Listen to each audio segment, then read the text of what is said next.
Fucking Recording in progress. Thank you for the confirmation. Alrighty, so just as a quick introduction to this presentation, this is going to be a pretty relatively high-level overview of the production pipeline. The pipeline is inherently very complex and involved, so it's not quite a master class, but we will cover a lot of different information and a lot across the different phases of production. And to get started, we'll as an overview of what we'll be covering. We'll be talking about development, so how to plan and iterate your design. We'll talk about production, so working with cut and sew factories, how to handle production itself and payment.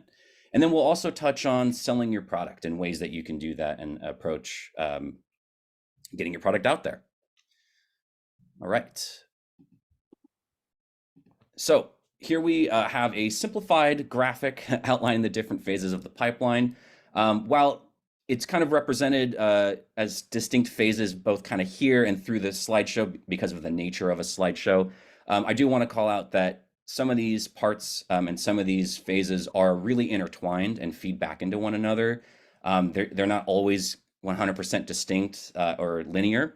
So for example, patterns, samples, and fittings kind of feed back into each other, and they're kind of like all one little process. Pricing and cost of goods is actually something that you should be considering throughout. In fact, throughout your development process, it will both be informing your pricing and cost of goods, and your pricing and cost of goods will be feeding back into the choices that you make throughout development. I do want to set the stage here real quick that the webinar is designed for brands and designers who have their vision. You're looking for the next steps in production. So for instance, maybe you already know exactly the style you want. Maybe you already have your fabrics picked out. Perhaps you've already done your market research on your target customer, pricing, and demographics. So the reason why I say that is because we're going to be kind of starting from that kind of perspective. Real quick, Christian, yes, we will be recording this and we will be sharing it with you later. All right, so let's get started with fabrics. So you have your design, you have your style in mind, and you know kind of what you want in terms of fabrics. Maybe you know exactly what you want. Where do you get it? Well, one option is retail, but you don't want to do that. So really avoid retail. Not only is it, well, there's many reasons to avoid it, but the biggest reason is that it's expensive. It's going to be 2 to 3 times the cost of wholesale, and it's going to affect your cost of goods and ultimately your pricing down the road. So really just avoid retail altogether. Another option that you have is jobbers. Now, jobbers are professionals who buy excess fabrics from mills to sell at wholesale in small batches. They're great for learning, for hobbyists, or for small one-off productions, but they're not really ideal for full production or for lines that you want to continue making over years or over time, because they usually have limited quantities of any given fabric. So if you wanted to rerun a production later, you might not be able to have or find the same exact fabric as before. And so you'd have to kind of rethink how you're going to approach that line or maybe the cost. So just a heads up that they do sell at wholesale pricing, but in limited quantities, which don't make it ideal for full production. So your real best bet is wholesalers, wholesale suppliers. And the best way to find wholesale suppliers is trade shows. Trade shows happen all over the country throughout the year. And it's a great way to have a bunch of different wholesalers in one space for you to kind of shop around. The great thing also about being there in person is that you get to see and feel the fabric through swatches and samples much more easily versus ordering and waiting for them to be shipped to you. The other aspect that's really beneficial about being at a trade show is that you get to talk to the salespeople or to the representatives of those companies. You get to ask them the very important questions about the fabric and get immediate answers. Less likely for phone tag or back and forth emails, so you can get your information in a timely manner to make your decision in a timely manner. Now, that being said, while trade shows are the most popular way to find wholesalers, there are some online options as well.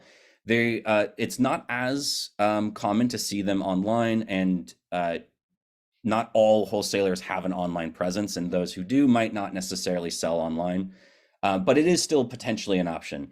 Really, the takeaway here is that online, while being kind of an option, isn't inherently going to be as viable maybe to find a wholesaler as trade shows, because they're just they have limited presence online, but there are some. So just a Google search might not yield as much as a trade show. So now that you've kind of you're talking to a wholesale supplier, you're interested in a fabric, what do you ask them? Well, first, there's definitely a lot of questions that you could ask, but the big ones are information about the fabric and their availability. So for instance, you want to know the width of the fabric. That's going to not only apply to markers later, but it's something that's important to just know for planning in general and costing, and because yardage are about length. So you need to know the width as well for how much fabric you're going to have. Another question you'll want to find out and detail is minimum order quantity. So how much do they require that you order when you do place an order? If it's really, really high amount, that might be really expensive for you if you're starting off and you don't necessarily have the capital to support such a large purchase. But some might have smaller minimum order quantities that you can work with. You'll also want to ask about shrinkage. This is how much the fabric will shrink based on after it's washed. This is particularly important for when you make patterns later to account for that shrinkage. Another thing you want to ask about is availability and lead time. So you'll want to, availability refers to, is this going to be something that you carry down the road? I'm going to buy some now to do development, but 6 months down the road when I'm ready to do my full production, is this still going to be available? Or if I want to rerun this line later, are you going to still carry it in the future? Lead time, on the other hand, is about how long it takes for once you place the order, how long is it going to take to get there, to get to you? And this is primarily important for when you're planning your production and kind of final steps of getting your product produced. It's just great for making sure you have your timeline met. So, actually, real quick, sorry. So once you have a supplier and a fabric picked out, you want to start by ordering sample yardage. This is typically be about 3 to 10 yards, and it'll be used for development of your designs. So basically what I'm saying is you don't necessarily buy all of your fabric at once. You won't do that until you have your marker. We'll talk about markers later. But essentially, if you buy everything all at once, you might end up with too much and some fabric goes to waste, unnecessary amount of fabric goes to waste, or you might buy too little and you have to, I mean, that would just be really tragic because then you'd have to kind of rethink your marker and probably go back to some elements of development. So really the takeaway here is start with sample yardage, and then once you get to your marker and through development, then you purchase the rest of your fabric. All right, so let's move on to patterns. So patterns are the blueprint of your garment. Most of you probably know that, but essentially it's the first major step to your development besides picking out and sourcing your fabric. It's such a specialized skill that most designers will hire out for this, but it's definitely not unheard of that people make their own patterns. A pattern maker or whoever does it will take your sketches or maybe even your prototype if you have one and create first patterns, or also called prototype patterns. This is literally the first iteration, and we'll get into this in the next couple slides, but it'll be turned into a sample. That sample will be fitted, and then that fitting there'll be adjustments made and notes made that'll feed back into the pattern, and you'll kind of rinse and repeat. So you'll do that process a few times, and then you'll end up with a pattern that is ready for production. This is surprisingly called a production pattern. And it's literally the pattern that's going to be used for production. And once you have this, you will also be given a cutter's must. This will be provided through the pattern maker, and it's literally a list of all of the pattern pieces, their quantity, and the fabrics used to make up your garment. This cutter's must will be turned into basically a cut ticket / PO later, but we'll cover that. But just know that that's kind of the next step after you have your production pattern. And then how do you get your pattern? Well, lots of pattern makers offer digital or paper copies.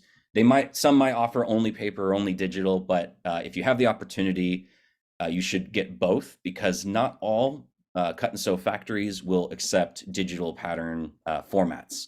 A lot of them, or not a lot of them, some will require specifically paper patterns. So just a heads up, if you have the option, get both. And then when it comes to pricing, Always an hourly rate. You'll probably never see a per pattern price unless if it's pre-made patterns. And the range can be a bit wide, from as low as $75 per hour to $150 per hour. And just for the sake of estimating, the bare minimum time that you can kind of assume is going to be about 5 hours for a pattern to be drafted. Now, this is something I want to mention about pattern makers, but pretty much any part of this process.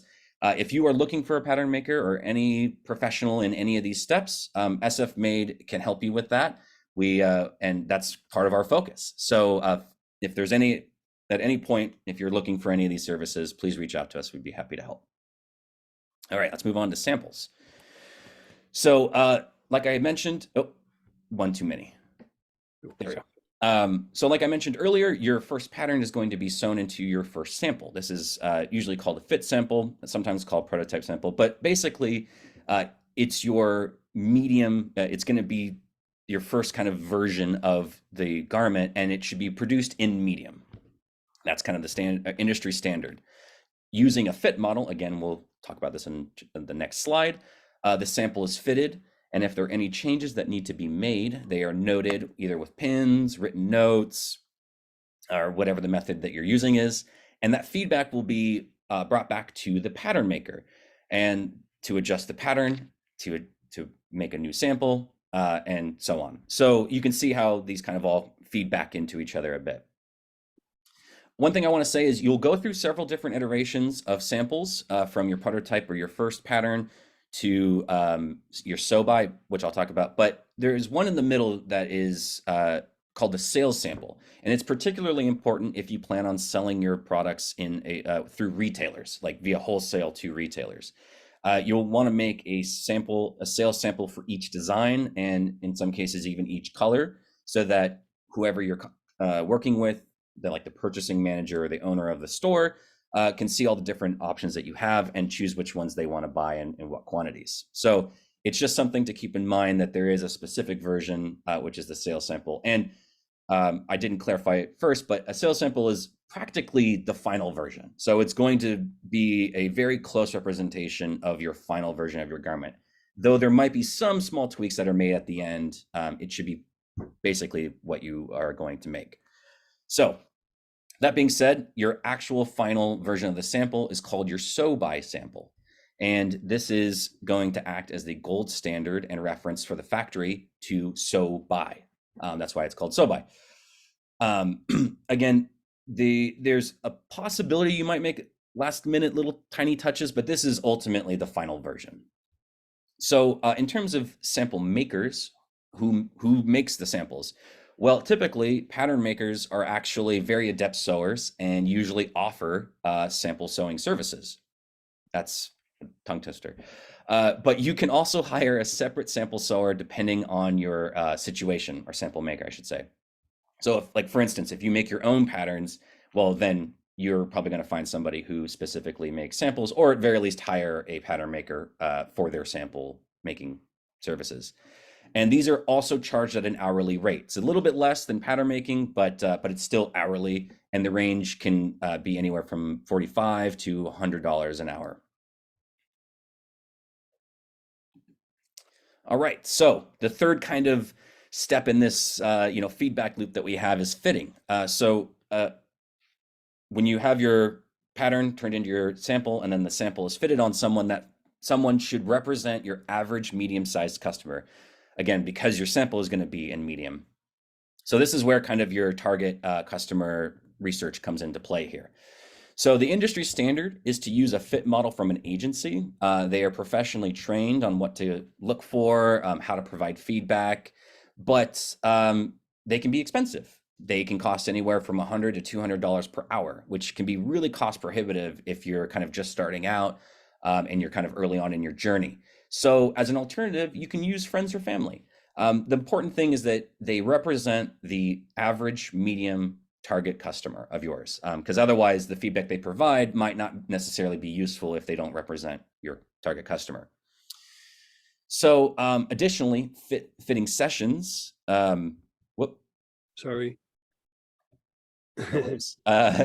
So additionally, fitting sessions with development studios can also run you another $90 to $150 an hour if you choose to do fitting sessions through a service, meaning you use their space, maybe they provide some resources. But the point is that between a model and a fitting service, you could very well be paying several $100s an hour.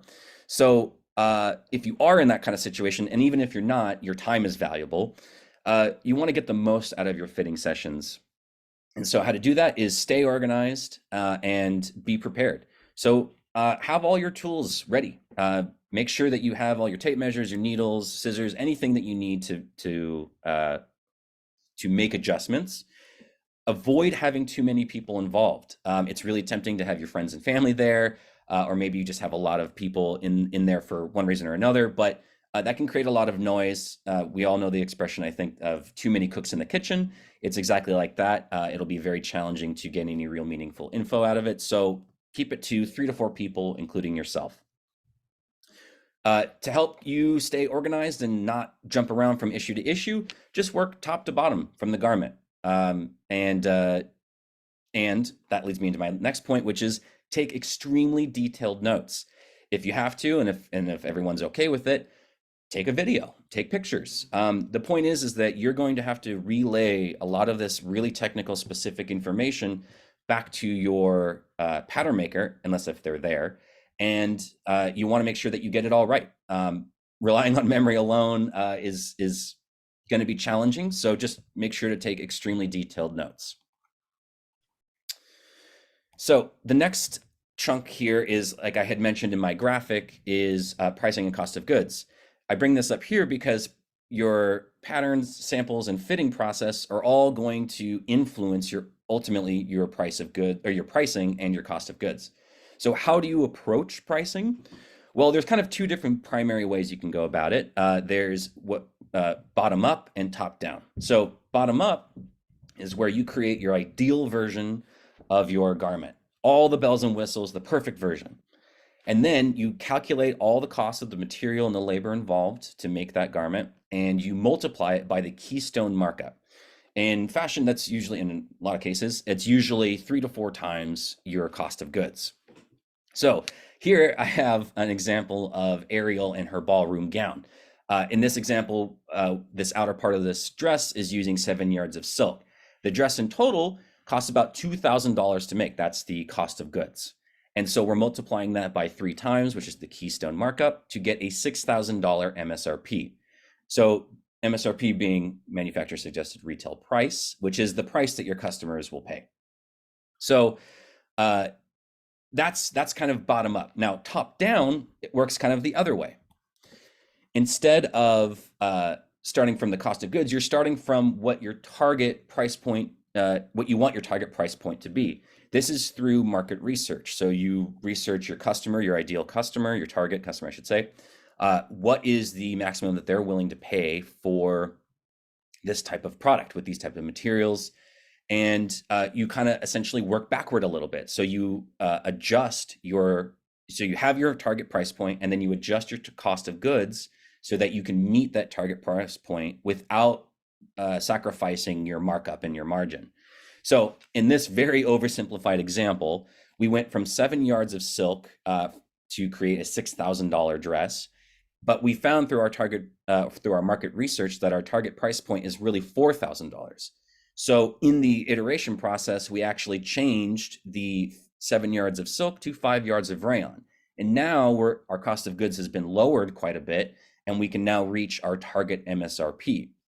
So the takeaway here is bottom up is ideal version, all the bells and whistles, how much does that cost to make, and then you mark it up to get your price point. Top down is you have your target price point in mind, and you work backward to calculate how much your maximum cost of goods should be so that you can meet that. And then you adjust and wiggle and move so that you find a balance between those 2 methods, and you basically get a best of both worlds where you have the product that you want at the price point that your customers are willing to pay.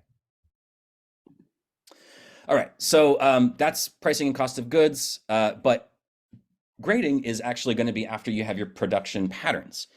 So grading, as I'm sure many of you know, is where you change your sizes, or sorry, you grade, you take your production patterns and you create the different sizes of your garment.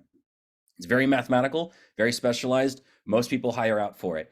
There is software to do it, and you could do it yourself, but there's a lot of complexity to it, and it might take you a lot more time to learn than maybe you're willing to spend. So anyway, so how you get to this, or how you approach grading is determine the sizes that you want. This will be based off of your demographics of your target customer. So for instance, if you're doing children, that'll be, it might be a handful of sizes based on age, 6 months, 12 months. If you're doing a dress, you might want a certain range of dress sizes, a certain number of them and within a certain range. If you're doing like a men's t-shirt, you might want small, medium, large. Maybe you want extra small, maybe you want extra large. It just depends on your demographic. Once you have the idea of what sizes you want, how many you want, you can find a grader. And finding a grader can either be, again, through SFMade, but the pattern maker might that you've been using, if you're not doing it yourself, might also have recommendations as well. So you'll provide that grader, the pattern, the technical sketch, and a swatch, and then you'll work with them through a lot of collaboration on how you want your sizes to change across those different sizes. And by sizes, I mean measurements, how you want the measurements to change across those sizes. So typically, or not typically, what you grading is based off of a main measurement, which is usually girth or circumference. So in the case of like a top, that would be chest, and in the case of a bottom, that would be waist. Typically, sizes are going up and down 2 inches in those measurements. So for example, if you're making a medium, maybe your medium pants are a 28-inch waist. So that would make your small a 26-inch waist and your large a 30-inch waist.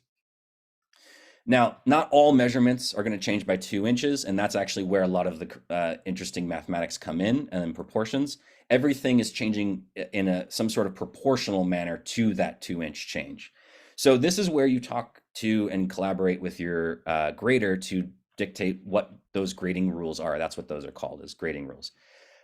In how all the other measurements are going to change in proportion. Let them know what you're looking for, how you want it to fit, who your target demographic is, and they're the expert. They're going to help you find out what's a great way to size up and down. So when you, in terms of pricing here is actually a little bit different than everywhere else. You're going to have a per piece price. So basically, it's going to be per piece per size. So as an example, let's say you have a design that has 5 pattern pieces and you want it available in 4 different sizes. That would be 5 pieces times 4 sizes, which is 20, and you would pay the per piece rate for all 20 of those pieces. Now, per piece rate, you can see is quite a range. I've seen it as low as $3, per piece, and then I've seen it as high as $20 per piece. In terms of, I see a question here from Amy.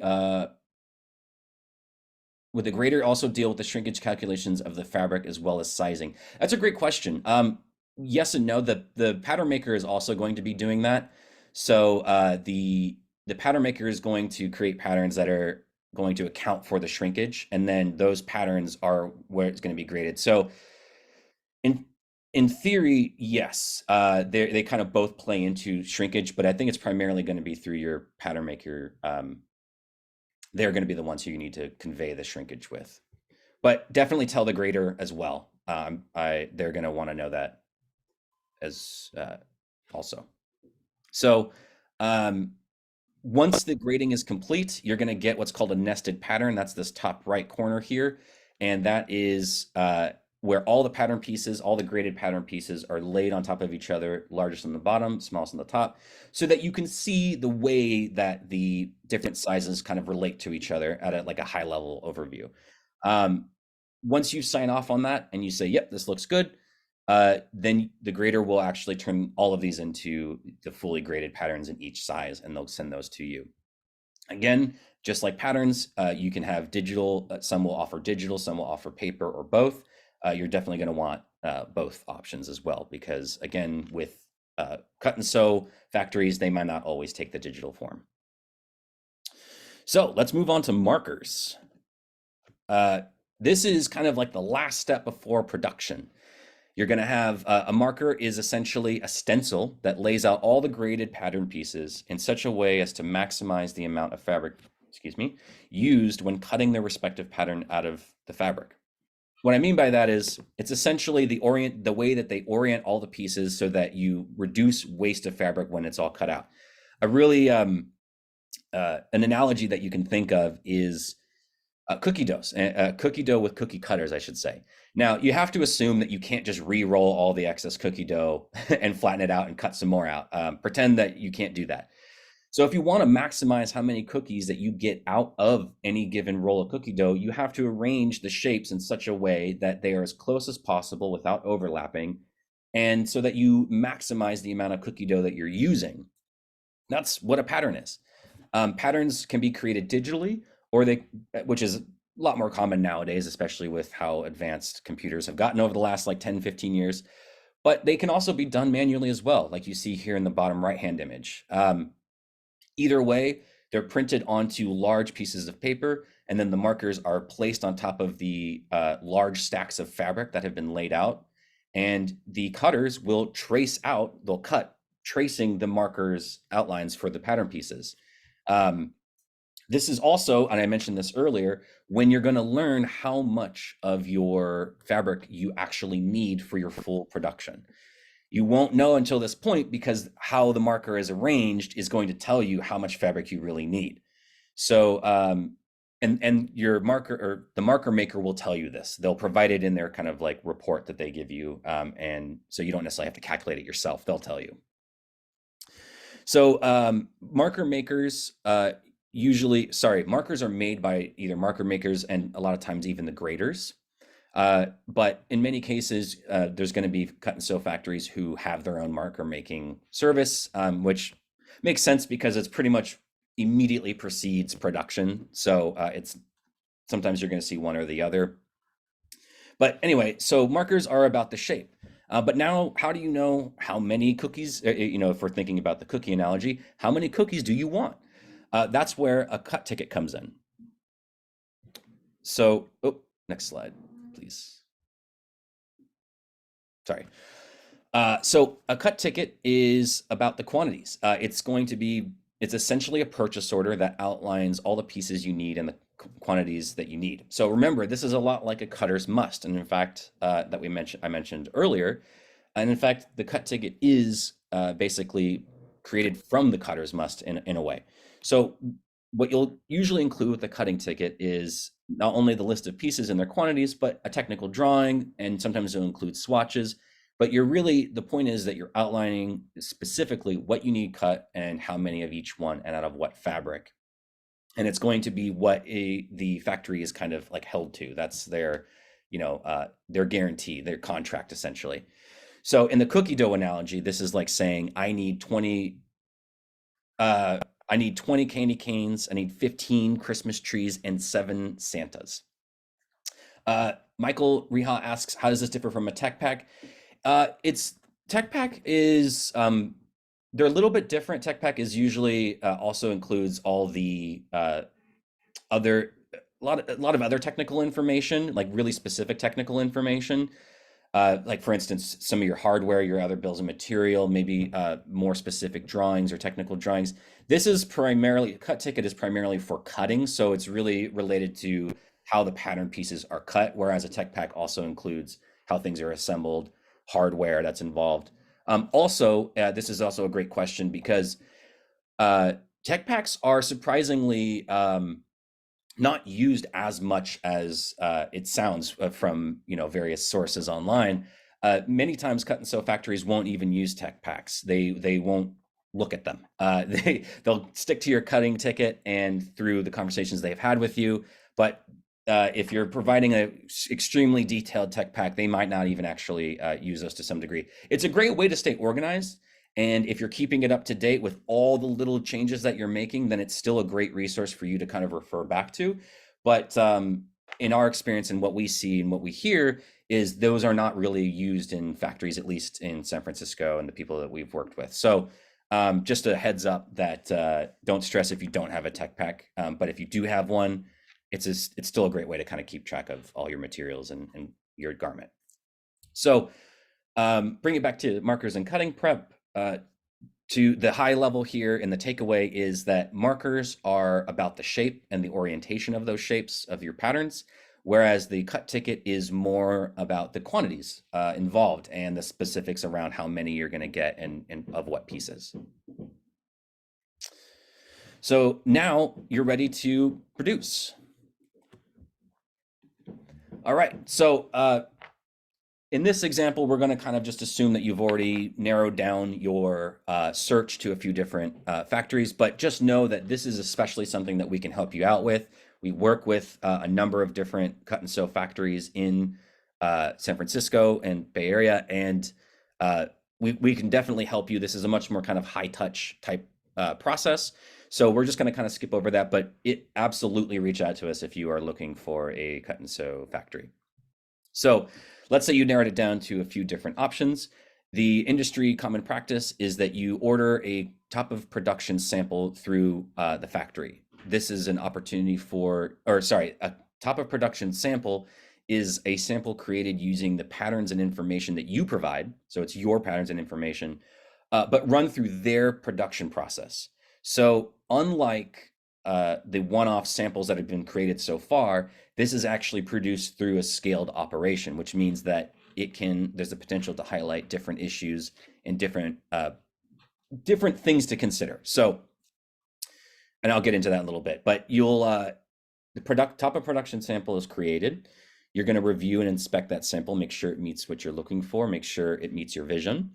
And since the scale production is different, this is also an opportunity for the factory to give you some feedback if necessary. So if they came across anything that maybe was particularly challenging to do at scale or through their production line, maybe something that would take a lot more time to do and therefore cost you a lot more money, and it would be a lot more effort.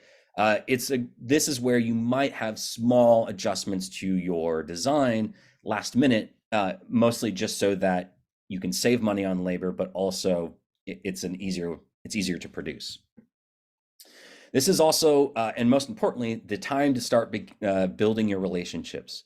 In theory, you're going to be working with these companies for years to come, and it's important to start building meaningful relationships with them early and begin treating them like the partners that they really are. So these are your partners. They're contracted, but they're working with you to help you accomplish your goals. So visit regularly. This could be once a week or so. You don't necessarily want to go too often. You don't want to be a nuisance. They are busy, but you want to go enough to be available. You want to show them that you're available, that you're present, that they know that they can talk to you. This is an opportunity to discuss any sort of updates or if there's any delays. But it also helps it helps them keep you top of mind. They have a lot of different customers that they're working with as well. So by visiting, you're kind of staying fresh in their mind, and they're more aware of you. An example of a way that you can also help build a relationship is consider visiting during culturally relevant holidays. Whatever their culture is, just in general, be mindful of just treating them like the partner that they are, like I said. So that's building relationships. Part of that is also paying. So after you've inspected your completed product and it's met your needs and you like what you got, it's time to pay. So payment is usually, in theory, you've already talked about this with them and you've negotiated what the payment terms are going to be like. So if you're not familiar, payment terms are usually expressed in net and then a number, that number being the amount of days you need to pay. So in this case, I wrote down net 7, net 15. That means payment within 7 days or 15 days, respectively. So you want to pay within those terms. Now, you don't have to pay literally the first day. You can pay anytime within those terms. That's why they're there. But you want to pay within them. You want to pay promptly. And this is a way to just keep good graces. If you pay late all the time, then it's going to be challenging. They might not want to continue doing business with you. Obviously, your cash flows are going to ebb and flow. So pay within the terms that works best for you. All right, so I want to circle back to this graphic I showed you earlier, this pipeline graphic, because I want to add another layer to it. we're going to add the how to sell your product. So not unlike pricing and cost of goods, how you plan to sell your product should be considered very early on and really throughout your development, as it can influence certain parts of your development process.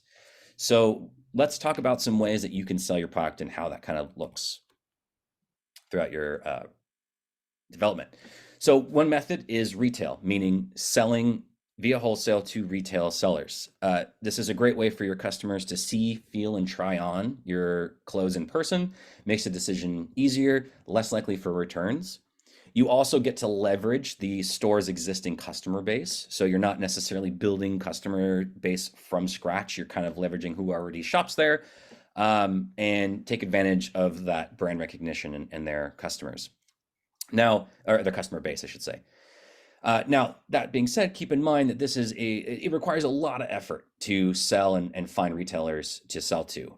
It's going to be a lot of literally boots on the ground type work. You're going to have to not only find stores that match your style and your principles and your vision, but you're going to have to visit them in person many times probably until you get in touch with the owner or the purchasing manager, whoever is responsible for what is sold there.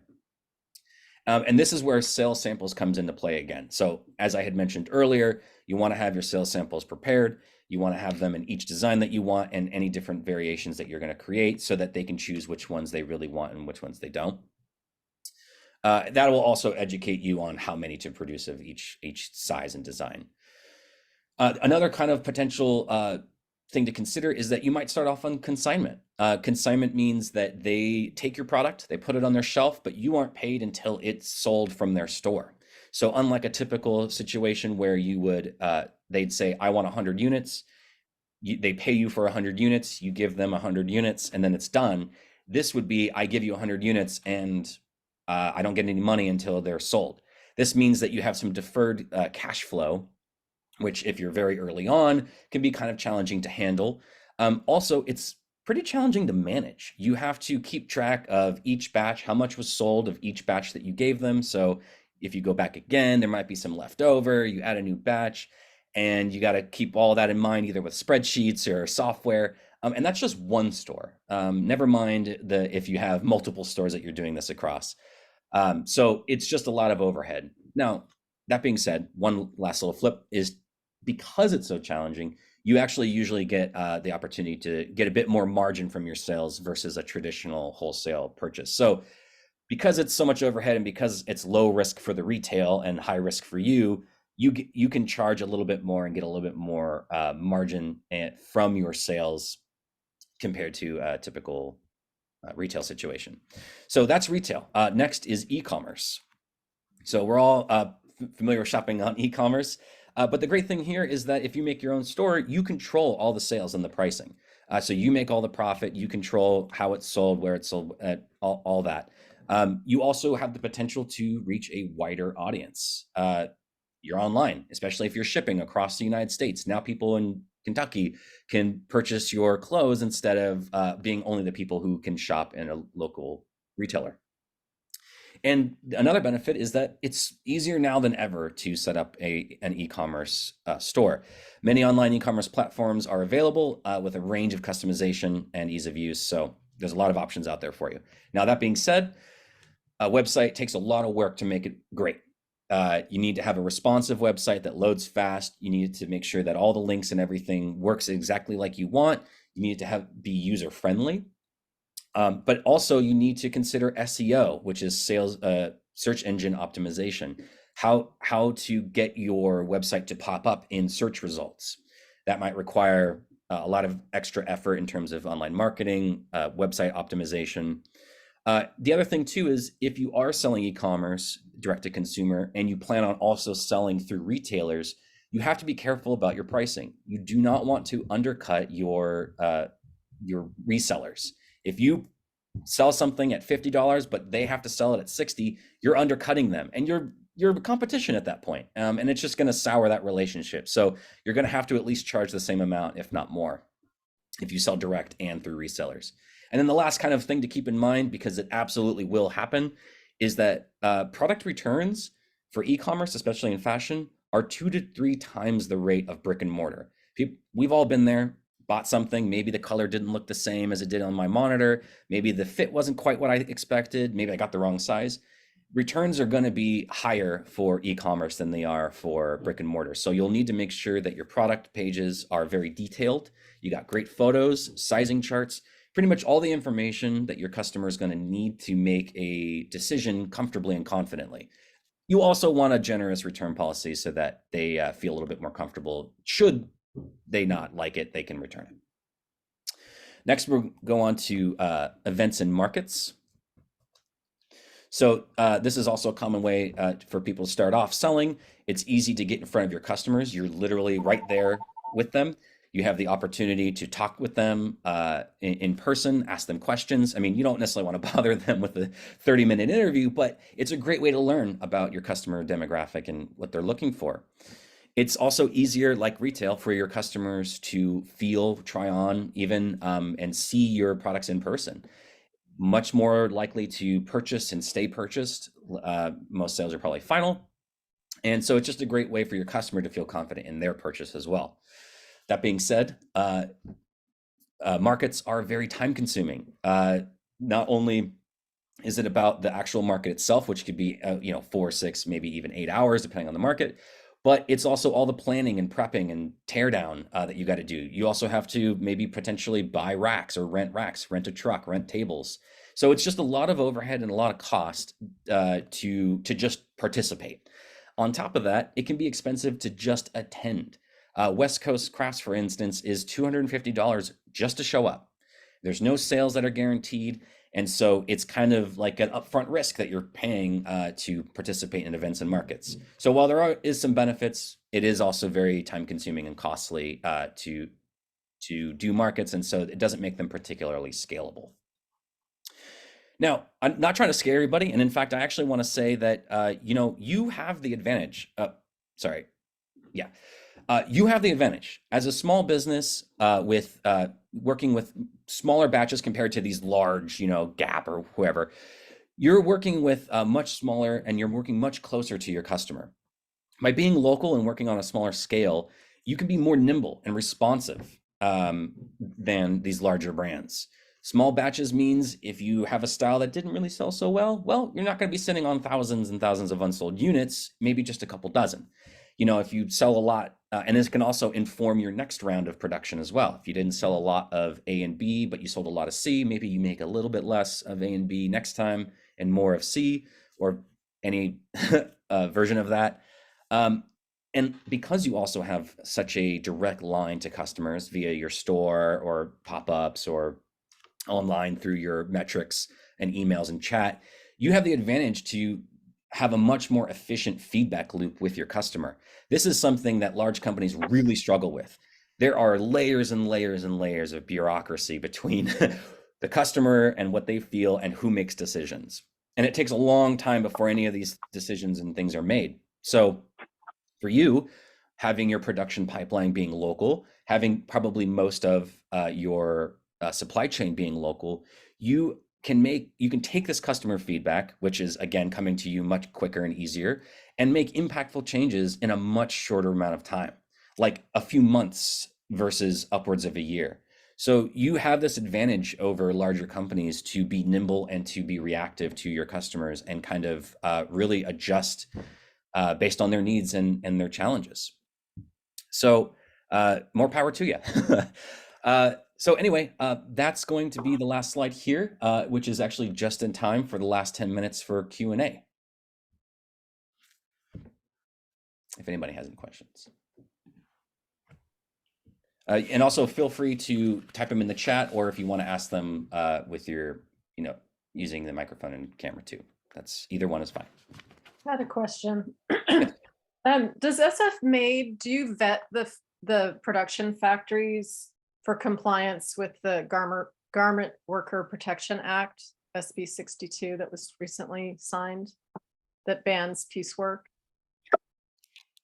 That's a great question. Jefferson. recently signed. So this is new legislation you're talking about, Amy? Yeah, I think it was in January, might have started this year or last year. So that to answer your question, no, we don't. Because we don't know about it. Okay. But that's interesting. And I suspect there are garment manufacturers that don't know about it as well. So Wow. we're gonna look into it, and we're gonna try to spread the word and help them through that process. Okay. Yeah.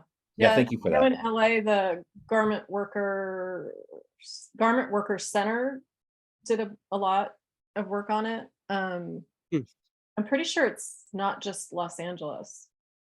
I But can send you a link.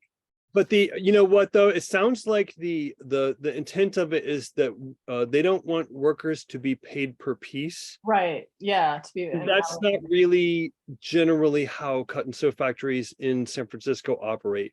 So I don't think that's going to be an issue here. However, if they need certification, then you know, the cut and sew factories are really struggling.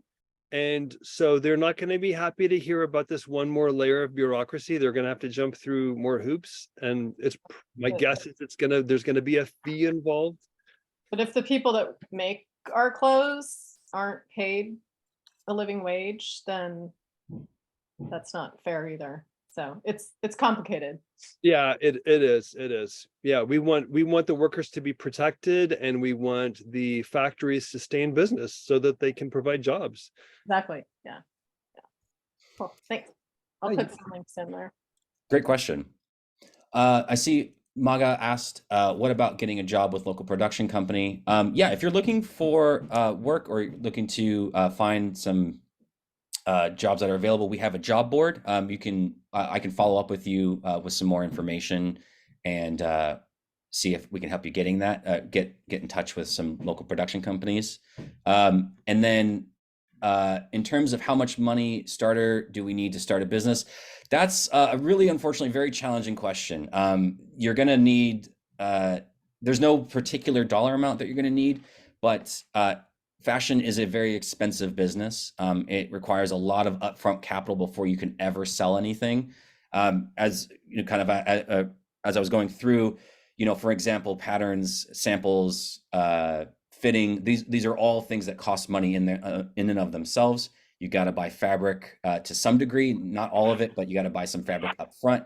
You do have to actually buy all your fabric up front once you're ready for production. You have to pay for the production. So you're talking thousands and thousands of dollars just to get through and kind of to the point of production. But a specific amount is pretty hard. I think what I'll do is I'll follow up with you either way, and we can discuss more about that.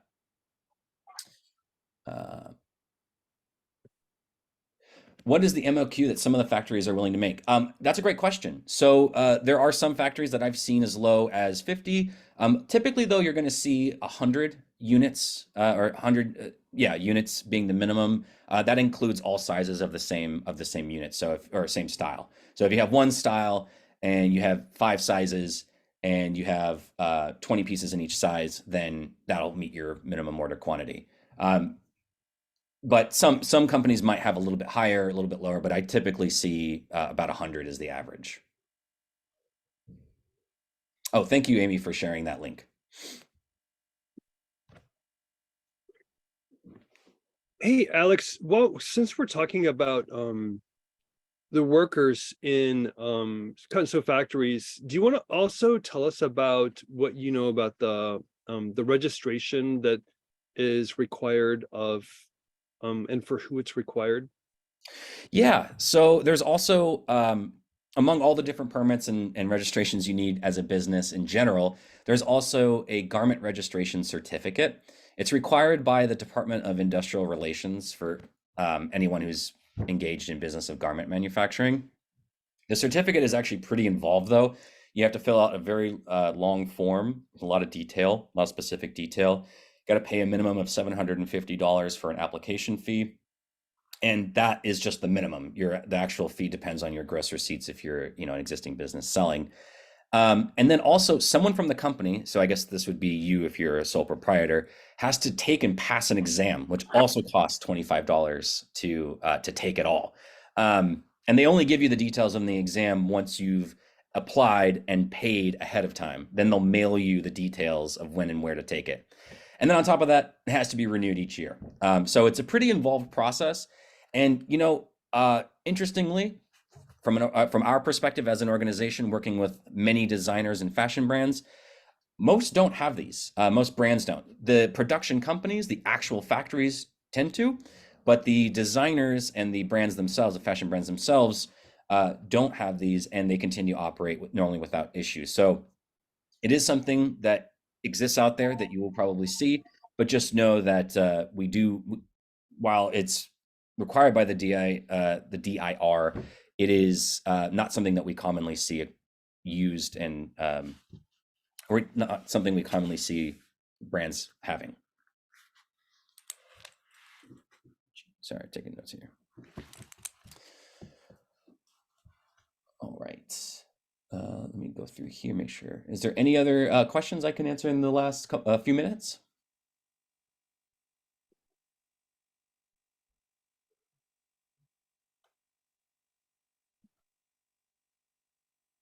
Yes, Jonathan. The question is, does SFMade have resources to connect with pattern makers for those who are just starting out? Yes, we do.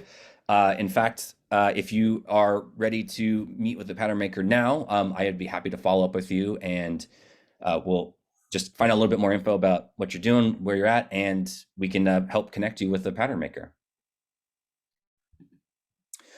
Yeah, Amina, we are recording this, and I will follow up to share that recording as well as the slides. So you'll have, we'll share the slides with you.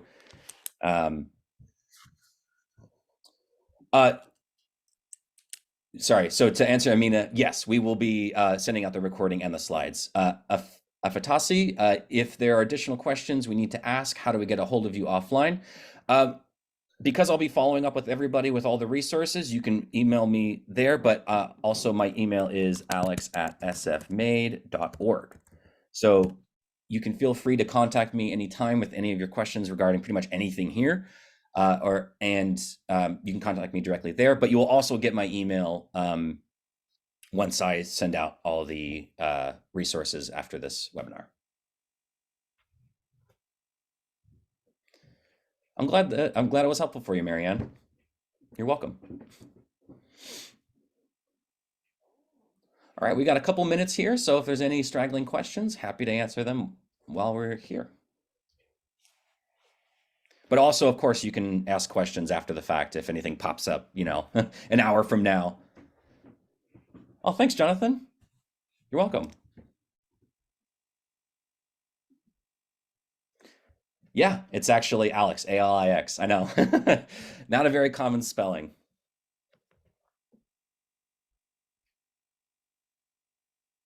It's great to hear, Antoine. Sorry, I think I...